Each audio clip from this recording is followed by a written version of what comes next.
We always want to choose a form which is of the highest density possible, so we normally solidify mercury to do this. People think it's a miracle. We have created spaces like this, if people just walk in, simply tears start flowing. Simply the intensity of the place.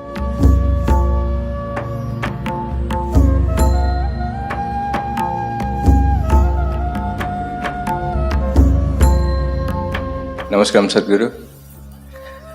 I would like to know about science of consecration, and if I'm worthy of knowing it, how do I go about it? Oh. Well, we must congratulate Yelda, because in the next 3 weeks she will be a mother.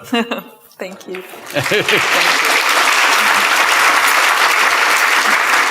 This is terrible gender discrimination because only women are ever allowed this privilege.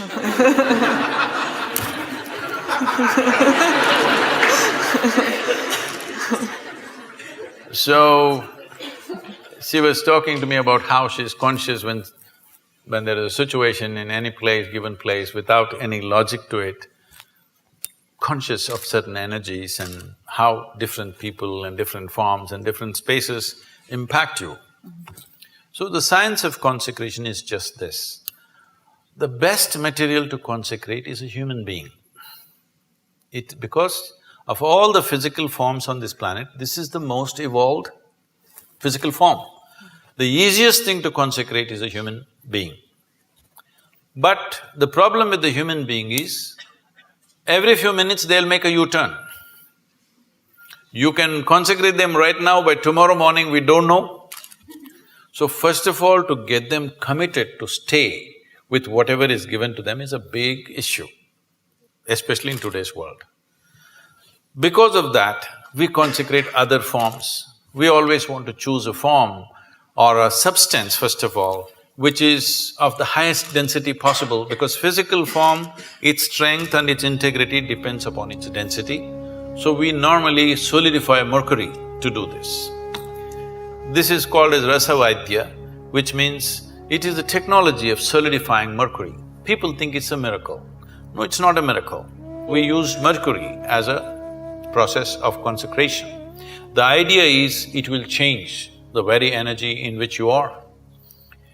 Well, today our modern science is still busy studying physical things.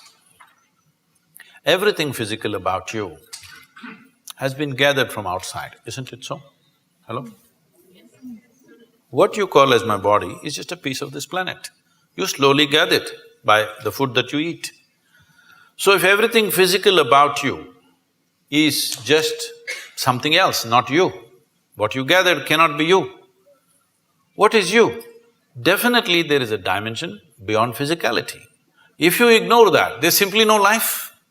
But right now, still the logic, the human logic which thinks it is scientific is still at this level of logic that except what I can measure on the instrument does not exist.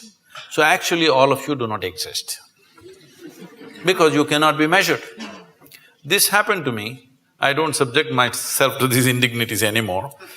Way back, because of some obligation, I was in some institute, they said, we want to measure your gamma waves. I didn't know I had gamma waves. They said, no, there are gamma waves in your brain, we will measure it. So they put 14 electrodes into my body and they said, meditate. I said, I don't know how to meditate. They said, you teach everybody meditation. Yes, I do, because they don't know how to sit still. If you want, I will sit still. But this is the whole problem. Their problem is they want what kind of meditation? They want a name and the process and they want to measure the result. So I am not going to give them that pleasure. I said, if you want, I'll sit still. So I simply sat. After about 20 minutes, with some metallic object, they're hitting that funny place in your elbow, where it hurts most. Then I thought it's part of their experiment and I sat there. Then they're hitting my ankle, my knee. It became quite consistent and painful. Then I opened my eyes and said, am I doing something wrong? Why am I being beaten? They said, no, according to our instruments, you are dead. I said, this is a great diagnosis you have. But then they thought through and they said, no, it looks like your brain is dead. I said, I will stay with the first opinion. I am dead like this is okay with me. Brain dead if you give me a certificate. That's not going to be good. Why I am saying this is, the essential life that you are, you think you are going to measure it in some instrument? Only physical processes will measure, isn't it? And you know, everything physical about you is from outside, it's not yours. It's not yours, it's just a piece of the planet.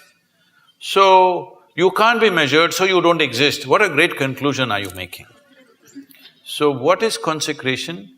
Is a dimension of energy which is not physical in nature, but it's life, concentrated life, let's say. Consecration is a way of creating a very concentrated life process. If you walk in, it's like that. So, in certain cultures, particularly in India, every street we consecrated at one time. But people slowly misunderstood, thinking these are temples for worship, whatever, it all went into all kinds of things. But still there are fantastic spaces of consecration in that culture, you must come and experience this. These days they're measuring some bio stuff and all, they're saying some fantastic things happening, I don't know what their meters are. But I know this, Elda is saying she knows this, if you walk into a space, you know how alive or dead that space is. So is it measurable by something? No. Only life knows life.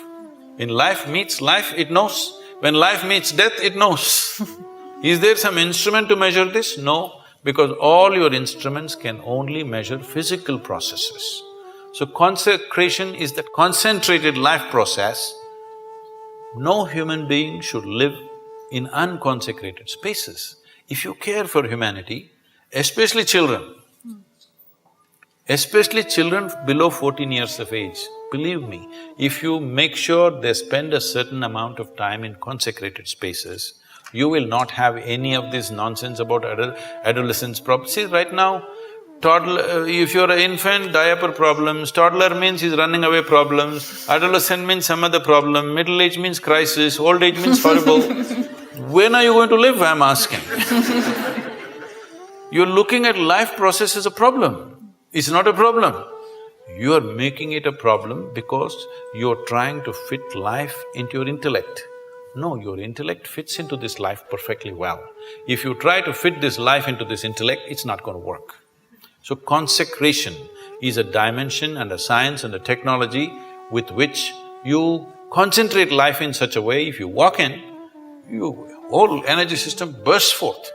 You will see we have created spaces like this, if people just walk in, sheer intensity, simply tears start flowing. They don't know why.